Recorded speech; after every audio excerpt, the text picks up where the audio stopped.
नमस्कार दोस्तों, आपका एक बार पुनः आपके चैनल KSB स्टडी पर आपका स्वागत है। मित्रों, हम आज पढ़ेंगे देश के सर्वोच्च पदाधिकारी यानी राष्ट्रपति के बारे में। तो देखो मित्रों, बात करें राष्ट्रपति की, तो राष्ट्रपति है जो भारतीय संविधान के अनुच्छेद 52 से लेकर के 62 तक इनका वर्णन किया गया है। भाग की अगर बात करें तो भाग संख्या 5 में इनका वर्णन मिलता है। फिर देखें मित्रों राष्ट्रपति के बारे में, तो राष्ट्रपति देश का क्या होता है?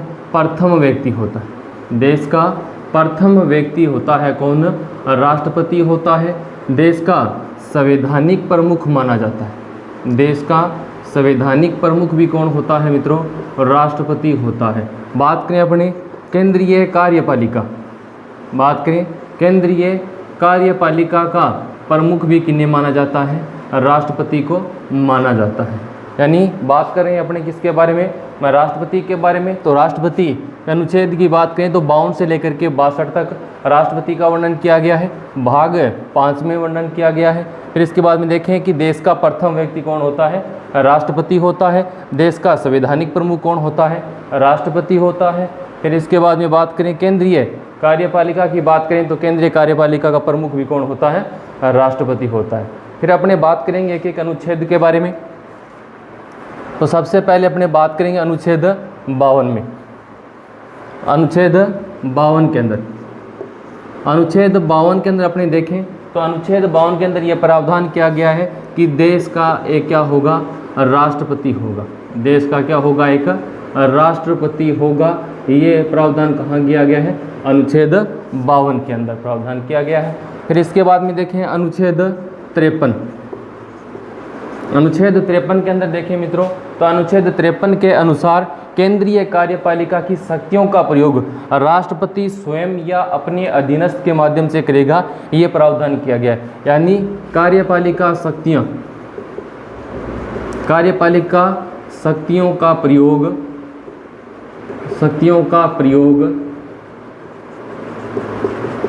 राष्ट्रपति स्वयं या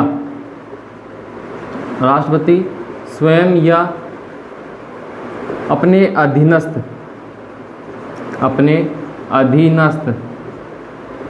अधीनस्थ का मतलब होता है मित्रों सारी मंत्री परिषद, प्रधानमंत्री, ये सारे इसके क्या होते हैं? अधीनस्थ होते हैं। तो अनुच्छेद 53 में क्या लिखा गया है कि कार्यपालिका शक्तियों का प्रयोग राष्ट्रपति स्वयं या अपने अधीनस्थ के माध्यम से करेगा। तो ये रहा अनुच्छेद 53 के बारे में।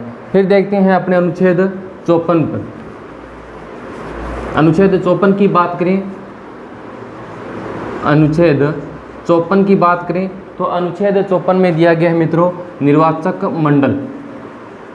अनुच्छेद 54 में दिया गया है निर्वाचक मंडल। निर्वाचक मंडल का मतलब हुआ कि राष्ट्रपति के चुनाव में कौन कौन भाग लेगा, यानी निर्वाचक मंडल में कौन कौन शामिल होगा। और ये निर्वाचक मंडल जो है मित्रों ये लिया गया है आयरलैंड से। कहाँ से लिया गया है? आयरलैंड से लिया गया है। यानी राष्ट्रपति के चुनाव में कौन कौन भाग लेगा, ये जो निर्वाचक मंडल है ये सारा कौन से अनुच्छेद के अंदर है? अनुच्छेद 54 के अंदर। निर्वाचक मंडल की बात करें भी इसमें कौन कौन शामिल होगा, तो सबसे पहले अपने बात करते हैं सभी सांसद, सभी निर्वाचित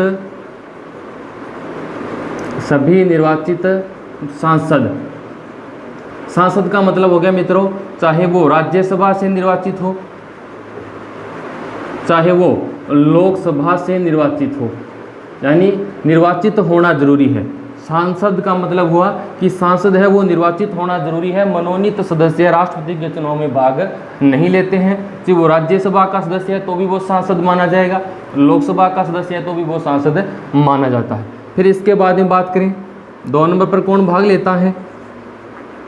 राज्य विधानमंडलों के निर्वाचित सदस्य, राज्य विधानमंडलों के निर्वाचित सदस्य, यानी राज्य के जो विधायक हैं जो निर्वाचित हुए हैं वो निर्वाचित ही यहाँ पर क्या है? राष्ट्रपति को वोट डालते हैं। तीसरी अपने बात करें तो दिल्ली व पुडुचेरी से निर्वाचित सदस्य, यानी राष्ट्रपति के निर्वाचक मंडल में कौन कौन शामिल होगा? सभी निर्वाचित सांसद, चाहे वो लोकसभा का हो चाहे वो राज्यसभा का हो। फिर इसके बाद में राज्य विधानमंडलों के सदस्य, यानी राज्य विधानमंडलों के सदस्य सारे विधायक जो निर्वाचित हुए हैं। इसके बाद में दिल्ली व पांडुचेरी के निर्वाचित सदस्य। ये जो दिल्ली और पांडुचेरी के जो निर्वाचित सदस्य हैं इनको शामिल किया गया था 17वां संविधान संशोधन 1992 के अंदर, इनको राष्ट्रपति के निर्वाचक मंडल में शामिल किया गया था। तो ये था अनुच्छेद अपना 54। फिर इसके बाद में अपने अनुच्छेद की बात करेंगे, अनुच्छेद 55 के अंदर। अनुच्छेद 55 में देखें, अनुच्छेद 55 की अगर बात करें तो राष्ट्रपति के निर्वाचन की रीति क्या होगी? निर्वाचन की रीति क्या होगी, यानी किस विधि के द्वारा राष्ट्रपति का चुनाव किया जाता है? तो वो होगा मित्रों एकल संक्रमणीय,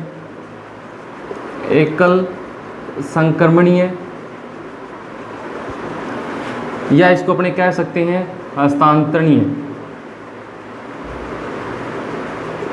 हस्तांतरणीय अनुपातिक मत प्रणाली, यानी गुप्त मतदान प्रणाली। यानी राष्ट्रपति का चुनाव किस विधि से होगा, ये दिया गया अनुच्छेद 55 के अंदर। अनुच्छेद 55 के अनुसार राष्ट्रपति के निर्वाचन की रीति क्या होगी? एकल संक्रमणीय, या अपने कह सकते हैं हस्तांतरणीय अनुपातिक मत। अनुच्छेद 56 की बात करें तो 56 में दिया गया है राष्ट्रपति का कार्यकाल। कार्यकाल की अगर बात करें, कार्यकाल में राष्ट्रपति जिस दिन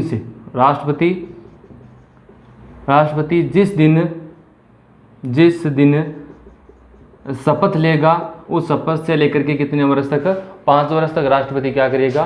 कार्य पूर्ण करेगा। यानी जब राष्ट्रपति शपथ ले लेगा या पद ग्रहण कर लेगा उस दिन से लगा करके पूरे 5 तक राष्ट्रपति क्या करता है? कार्य करता है। इससे पहले अपने देखें मित्रों, हमने पढ़ा था कि राष्ट्रपति के निर्वाचन की जो रीति थी, रीति के अंदर मित्रों ये हमने देखा कि जब राष्ट्रपति का निर्वाचन होता है तो प्रत्येक सांसद का और प्रत्येक विधायक का क्या है? मत मूल्य निकाला जाता है, यानी मत के हिसाब से राष्ट्रपति का क्या है? निर्वाचन होता है। तो हमने बात करें सभी सांसदों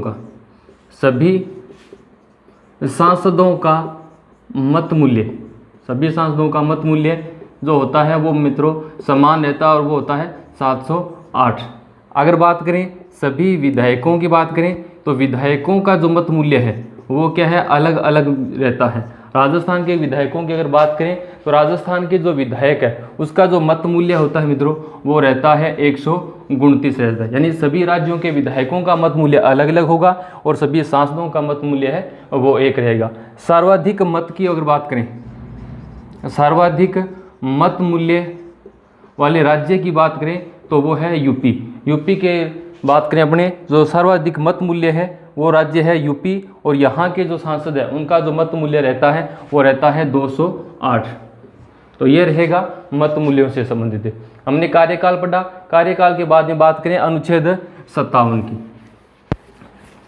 अनुच्छेद 57 की अपने बात करें, अनुच्छेद 57 इसमें दिया गया है पुनर्निर्वाचन।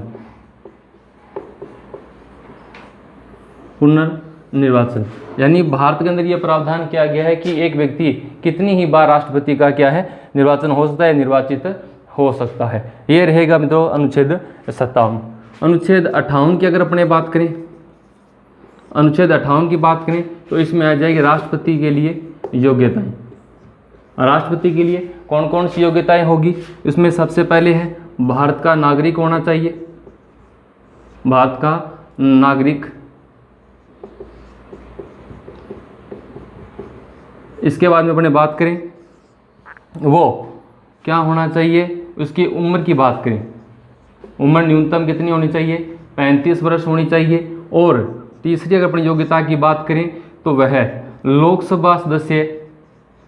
लोकसभा सदस्य निर्वाचित होने की क्या रखता हो? योग्यता रखता हो। तो ये क्या है? राष्ट्रपति के योग्यता। राष्ट्रपति पद के लिए उम्मीदवार के लिए योग्यता होनी चाहिए, वो भारत का क्या होना चाहिए? नागरिक होना चाहिए, उम्र कम से कम 35 वर्ष होनी चाहिए, और लोकसभा के सदस्य की जो योग्यता होती है वो राष्ट्रपति के पास में होनी चाहिए। तो ये पढ़ा हमने किसके बारे में, योग्यता के बारे में। इसके बाद में अगर अपने देखें इसके बाद में अपने देखें अनुच्छेद 59 के अंदर,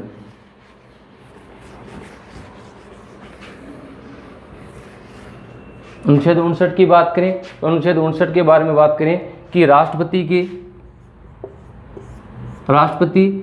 के पास किसी भी लाभ के पद पर, किसी भी लाभ के पद पर न हो, ये योग्यता में भी आ जाता है, किसी भी लाभ के पद पर नहीं होना चाहिए। और लाभ का पद क्या होगा कि कोई व्यक्ति यदि राज्यपाल है, यदि सीएम है, या कि अपने कह सकते हैं कि वो विधायक है या सांसद है, तो ये लाभ का पद नहीं माना जाएगा, क्योंकि ये जो पद है इस पद पर रहते हुए वो चुनाव तो लड़ सकता है, लेकिन जीतने के बाद में एक पद को छोड़ना पड़ता है। फिर अपने बात करेंगे अनुच्छेद 60 की। अगर बात करें अपने अनुच्छेद 60 की बात करें तो अनुच्छेद 60 के अंदर दी गई है राष्ट्रपति की शपथ। राष्ट्रपति शपथ की बात करें तो राष्ट्रपति को शपथ दिलाता है सुप्रीम कोर्ट का मुख्य न्यायाधीश। सुप्रीम कोर्ट का मुख्य न्यायाधीश की बात करें तो राष्ट्रपति को क्या करता है, शपथ दिलाता है। अगर मित्रों बात करें अगर सुप्रीम कोर्ट का मुख्य न्यायाधीश नहीं है तो इसमें शपथ कौन दिलाएगा तो दिलाएगा सुप्रीम कोर्ट का वरिष्ठ जो न्यायाधीश है वो राष्ट्रपति को क्या करता है, शपथ दिलाने की काम करता है। फिर अपने बात करें अनुच्छेद 61 की बात करें, अनुच्छेद 61 की अगर बात करें अपने अनुच्छेद 61 की बात करें तो अनुच्छेद 61 के अंदर दिया गया है महाभियोग। अनुच्छेद 61 की बात करें तो इसमें दिया गया है महाभियोग। तो महाभियोग क्या है, यह राष्ट्रपति को हटाने की एक प्रक्रिया है, राष्ट्रपति को पद से हटाने की प्रक्रिया है, पद से हटाने की प्रक्रिया है। इस प्रक्रिया के द्वारा राष्ट्रपति को हटाया जाता है। महाभियोग की बात करें तो महाभियोग कोई भी सदन लगा सकता है, जो भी सदन लगाना चाहे वो अपने 2/3 सदस्यों के द्वारा 14 दिन पूर्व राष्ट्रपति को क्या देता है, सूचना देता है, और यह प्रस्ताव पारित करके दूसरे सदन में भेजता है। अगर दूसरा सदन भी अपने 2/3 बहुमत से अगर प्रस्ताव को पारित कर देता है तो राष्ट्रपति उसी दिन पद से हटा हुआ माना जाएगा। तो ये था मित्रों अपने अनुच्छेद 61। बाकी का मित्रों अपने अध्ययन करेंगे नेक्स्ट वीडियो के अंदर। इस वीडियो को मित्रों प्लीज़ लाइक व शेयर करें, कैसा लगा कमेंट करके जरूर बताएं। नमस्कार।